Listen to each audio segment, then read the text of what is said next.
눈치를 보지 않지. 박문성 해설위원의 국회에서의 작심 발언이 화제가 되고 있습니다. 이런 무능력, 무원칙, 불공정은 하나의 어떤 사건이 아니라 직몽교 회장 체제가 이어지는 한 계속 반복될 수밖에 없죠. 뭐가 문제인지도 문제의식이 없죠. 공감 능력도 없습니다.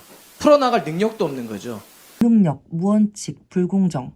뭐가 문제인지도 문제의식이 없죠. 공감 능력도 없습니다. 풀어나갈 능력도 없는 거죠. 이렇게 비슷한 어조나 어세를 가진 어구를 짝지어서 표현하는 것을 대구법이라고 하죠. 오바마 대통령도 이런 방식을 많이 쓰고 우리나라에서는 노무현 대통령, 이재명 당대표도 이런 화법을 많이 쓰기 때문에 사람들이 이분들이 말했을 때 굉장히 기억을 잘하고 말을 참 잘한다고 느끼는 것 같습니다. 첫 시작 멘트 가장 중요하죠. 왜 눈치를 보지 않지? 지금 저 옆에 있는 박조 의원이 그렇게 동의한 적이 없습니다라고 바로 옆에서 얘기하는데도 다른 이야기를 하고 계시죠. 왜 눈치를 보지 않지? 전 국민이 공감할 만하고 무릎을 탁 칠 만한 문구를 했습니다. 지금 제 옆에 있는 박주호 의원도 동의한 적이 없는데도 불구하고 다른 이야기를 하고 있습니다. 이렇게 앞에 한 말을 한 번 더 힘을 실어주면서 말을 하고 있습니다. 왜 눈치를 보지 않을까? 이렇게 생각을 하면서 두 가지를 좀 생각을 해봤습니다. 첫 번째는 두 가지로 말하겠습니다. 세 가지로 말하겠습니다. 라고 말하면 다음 말에 굉장히 기대감을 실어주는 역할을 합니다. 일반적인 사람들이 살았던 삶의 궤적과 다른 삶을 사신 것 같습니다. 대기업의 가문의 자제로 태어나셨고 어렸을 때부터 최고의 엘리트로 살아오셨습니다. 우리 일반적으로 살아가는 사람들의 생각과는 다른 삶을 살아왔기 때문에 다른 생각을 하고 있구나. 그래서 우리들의 눈치를 보지 않는구나. 이렇게 말하면서 한 방 먹이죠.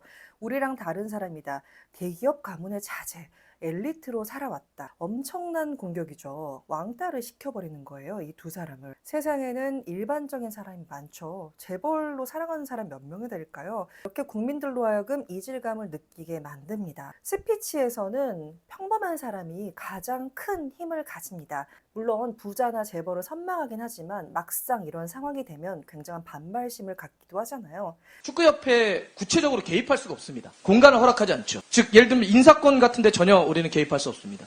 아무리 국민들이, 팬들이 경기장에서 정몽규 아웃, 홍명보 아웃을 외쳐도 협회 입장에서 이런 거죠. 그래서 어떻게 할 건데?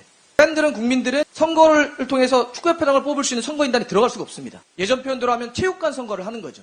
체육관 선거라는 말씀하셨습니다. 방금 한 얘기를 한 단어로 줄이면 바로 체육관 선거가 될 것 같은데요.